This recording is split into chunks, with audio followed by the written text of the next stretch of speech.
ಹೇಳಿ ಸರ್, ಈಗಾಗಲೇ ರಾಜ್ಯ ಕಾರ್ಮಿಕ ಇಲಾಖೆಯ ಸಚಿವರು ರಾಜ್ಯ ಸರ್ಕಾರಕ್ಕೆ ಮನವಿಯನ್ನು ಕೊಟ್ಟಿರುವಂಥದ್ದು ಪೆಟ್ರೋಲ್ ಡೀಸೆಲ್ ಎಥನಾಲ್ ಮೇಲೆ ಮತ್ತೆ ಸೆಸ್ಸನ್ನು ಹಾಕ್ತೀವಿ ಅಂತೇಳಿ. ಹಿಂದೆಯೇ ಸಾರಿಗೆ ಸಂಬಂಧಿತ ನೌಕರರಿಗೆ ಕಲ್ಯಾಣಕ್ಕಾಗಿ ಹೊಸ ವಾಹನಗಳ ಮೇಲೆ 500 ರೂಪಾಯಿ 1000 ರೂಪಾಯಿಯನ್ನು ಹೆಚ್ಚುವರಿ ತೆರಿಗೆಯನ್ನು ವಸೂಲಿಯನ್ನು ಮಾಡ್ತಾಯಿದ್ರು.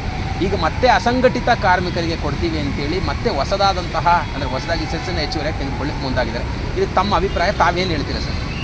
ಮೊದಲನೇದಾಗಿ ಈ ಒಂದು 1% ₹1 ಸೆಸ್ ಏನು ಮಾಡ್ತೀವಿ ಡೀಸೆಲ್ಗೆ ಮತ್ತು ಪೆಟ್ರೋಲ್ಗೆ ಅಂತ ಹೇಳ್ತಾರೆ, ಇದಕ್ಕೆ ನಾವು ವಿರೋಧವನ್ನು ವ್ಯಕ್ತಪಡಿಸ್ತೀವಿ. ಎರಡನೇದಾಗಿ ಈಗಾಗಲೇ ಕಳೆದ ವರ್ಷವೇ 2024 ನವೆಂಬರಲ್ಲಿ ಬೆಳಗಾಂ ಅಧಿವೇಶನದಲ್ಲಿ ಈ ಒಂದು ₹500 ಪರ್ ವೆಹಿಕಲ್ಗೆ 2 ವೀಲರ್ಗೆ ಇವರು ನೋಂದಣಿ ಶುಲ್ಕ ಅಂತ ಹೆಚ್ಚುವರಿ ಮಾಡಿದ್ದಾರೆ. ಅದಾದ ನಂತರ 4 ವೀಲರ್ಗೆ ₹1000 ಹೆಚ್ಚುವರಿ. ಇದರಲ್ಲಿ ಅವತ್ತು ಮಂತ್ರಿಗಳೇ ಹೇಳ್ಕೊಂಡಂಗೆ ಸುಮಾರು 100 ರಿಂದ 125 ಕೋಟಿ ಇದಕ್ಕೆ ಕಲೆಕ್ಷನ್ ವರ್ಷಕ್ಕೆ. ಅದಾದ ನಂತರ ಬಸ್ ಮಾಲೀಕರಿಂದ, ಟ್ರಕ್ ಮಾಲೀಕರಿಂದ ಏನು ಮತ್ತು ಟ್ಯಾಕ್ಸಿ ಮಾಲೀಕರಿಂದ ಏನೀಗ ಆಲ್ರೆಡಿ 1.5 ಲಕ್ಷ ಕ್ವಾರ್ಟರ್ಲಿ ಅಂದರೆ 6 ಲಕ್ಷ ರೂಪಾಯಿ ನಾವು ವರ್ಷಕ್ಕೆ ತೆರಿಗೆಯನ್ನು, ರಸ್ತೆ ತೆರಿಗೆಯನ್ನು ಕಟ್ತಾ ಇದ್ದೀವಿ. ಅದರ ಮೇಲೆ 3% ಸೆಸ್ ಹಾಕ್ತೀವಿ.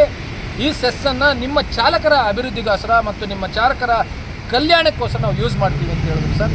ಆ ಚಾಲಕರ ಒಂದು ಇದಕ್ಕೋಸ್ಕರ ಇದಿಟ್ಕೊಂಡು ನಾವು ಕೂಡ 3% ರೈಸ್ ಮಾಡಲಿಕ್ಕೆ ಅನುಕೂಲ ಮಾಡಿಕೊಟ್ವಿ. ಅವತ್ತು ಯಾವುದೇ ರೀತಿಯಾದಂಥ ಅಬ್ಜೆಕ್ಷನನ್ನು ನಾವು ಮಾಡಲಿಲ್ಲ. ದುರಾದೃಷ್ಟವಶಾತ್ ಇವತ್ತು ಇದೇ ಕಾರ್ಮಿಕ ಇಲಾಖೆಯಲ್ಲಿ ಈಗ ಅವರೇ ಹೇಳಿದಂತೆ ಕಳೆದ ಜನವರಿಯಿಂದ ಇಲ್ಲಿವರೆಗೆ ವರ್ಷಕ್ಕೆ 125 ಅಂದರೆ ಇವಾಗ ಒಂದು ಸುಮಾರು 100 ಕೋಟಿ ಆದರೂ ವಸೂಲಿ ಆಗಿರಬೇಕು 11 ತಿಂಗಳಿಗೆ 10 ತಿಂಗಳಿಗೆ. ಅದು ಹೊರತುಪಡಿಸಿ ನಾವು 3% ಸೆಕ್ಷನ್ ಕಟ್ತಾ ಇದ್ದೀವಿ ಇವತ್ತು ತೆರಿಗೆ ಮೇಲೆ. ಅದು ಕೂಡ ಒಂದು 25 ರಿಂದ 30 ಕೋಟಿ ರೂಪಾಯಿ ವಸೂಲಿ ಆಗಿರಬೇಕು. 60 ಕೋಟಿ ಅಂತ ಹೇಳಿದ್ರು, ಒಂದು ಮಿನಿಮಮ್ ಒಂದು ಏನಿಲ್ಲ ಅಂತಂದ್ರೆ ಇವಾಗಿನ ಮಟ್ಟಿಗೆ ಒಂದು 40 ಕೋಟಿ ಅಂತ ಇಟ್ಕೊಳ್ತೀವಿ. ಟೋಟಲ್ಲು ಸೇರಿ ಒಂದು 150 ಕೋಟಿ ಇವತ್ತು ಕಾರ್ಮಿಕ ಇಲಾಖೆಯಲ್ಲಿ ಸಾರಿಗೆ ಸಂಬಂಧಿತ ನೌಕರರು ಅಥವಾ ಕಾರ್ಮಿಕರ ಒಂದು ಮಂಡಳಿಯಲ್ಲಿ ಇರಬೇಕು. ಆದರೆ ಸರ್ ಇವತ್ತು ಅದು ಎಲ್ಲೋಯ್ತು ದುಡ್ಡು? ಏನಾಗ್ತಿದೆ? ಎಷ್ಟು ಬಂದಿದೆ?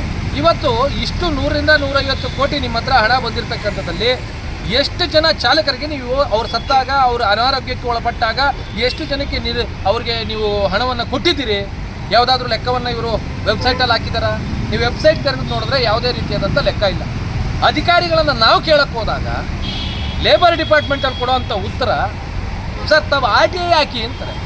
RTI ಯಾಕೆ ಹಾಕ್ಬೇಕು? ನಾನು ನಿಮ್ಮ ಹತ್ರ ಇರ್ತಕ್ಕಂಥ ವೆಬ್ಸೈಟ್ ಕೊಟ್ಟಿರುವಾಗ ಸಾರಿಗೆ ಇಲಾಖೆ ವೆಬ್ಸೈಟಲ್ಲಿ ವಿವರಗಳನ್ನು ಸಲ್ಲಿಸ್ರಿ ಸ್ವಾಮಿ. ಪಾರದರ್ಶಕತೆಯನ್ನು ಮೇಂಟೈನ್ ಮಾಡಿ.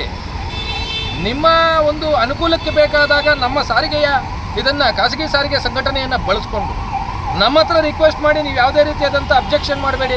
ನಿಮ್ಮ ಡ್ರೈವರ್ಗಳಿಗೆ, ಅವ್ರ ಕುಟುಂಬಕ್ಕೆ ಒಳ್ಳೆಯದಾಗತ್ತೆ, ಅವ್ರ ಮಕ್ಕಳಿಗೆ ಎಜುಕೇಷನ್ಗೆ ನಾವು ದುಡ್ಡು ಕೊಡ್ತೀವಿ, ಹಣ ಕೊಡ್ತೀವಿ ಅಂದರೆ ಎಷ್ಟು ಜನ ಇವತ್ತು ಸಾರಿಗೆ ಸಂಬಂಧಿತ ಚಾಲಕರ ಮಕ್ಕಳಿಗೆ ಇವತ್ತು ವಿದ್ಯಾರ್ಥಿ ವೇತನ ಕೊಟ್ಟಿದ್ದಾರೆ ಸರ್? ಇವರು ಸತ್ತಾಗ ಎಷ್ಟು ಜನಕ್ಕೆ ಕೊಟ್ಟಿದ್ದಾರೆ ಸರ್? ಇವರು 5 ಲಕ್ಷ, ಒಂದು 5 ಲಕ್ಷ ರೂಪಾಯಿಯನ್ನು ಕೊಡಬೇಕು ಅಂತಿದ್ದಾಗ ಇವರು ಸುಮಾರು 3 ತಿಂಗಳು 2 ತಿಂಗಳು ಆ ಥರ ಅನಾನುಕೂಲ ಮಾಡಿಕೊಟ್ಟು ಅವ್ರಿಗೆ ತೊಂದರೆ ಕೊಟ್ಟು ನಾವು ಫಾಲೋ ಅಪ್ ಮಾಡಿದ್ಮೇಲೆ ಇವರು ಹಣವನ್ನು ವರ್ಗಾವಣೆ ಮಾಡ್ತಾಯಿದ್ದಾರೆ. ಹಾಗಾದರೆ ನಾನು ಕೇಳೋದು, ಇಲ್ಲಿವರೆಗೆ ಕಳೆದ 1 ವರ್ಷದಲ್ಲಿ ನಾವು ಕಟ್ಟಿರ್ತಕ್ಕಂಥ ಹಣ ಎಲ್ಲೋಯ್ತು?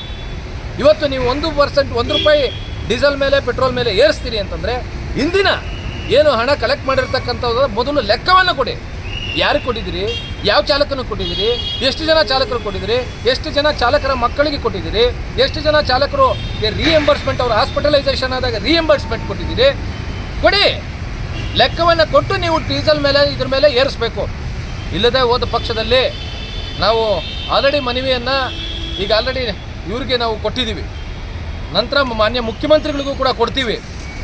ಇದೇನಾದರೂ ಎಚ್ಚೆತ್ಕೊಂಡು ಇವಾಗ ಏನು ₹1 ಅವರು ಇದ್ದಾರೆ ಅದನ್ನು ರೋಲ್ ಬ್ಯಾಕ್ ಮಾಡಲಿಲ್ಲ ಅಂದರೆ ರಾಜ್ಯಾದ್ಯಂತ ಖಾಸಗಿ ಸಾರಿಗೆ ಸಂಘಟನೆ ಒಂದು ಹೋರಾಟಕ್ಕೆ ಇಳಿಬೇಕಾಗತ್ತೆ ಅಂತ ಹೇಳ್ಬಿಟ್ಟು ಮಾನ್ಯ ಸಂತೋಷ್ ಲಾಡ್ ಅವರಿಗೆ ನಾನು ಎಚ್ಚರಿಕೆಯನ್ನು ಕೊಡ್ತಾ ಇದ್ದೀನಿ.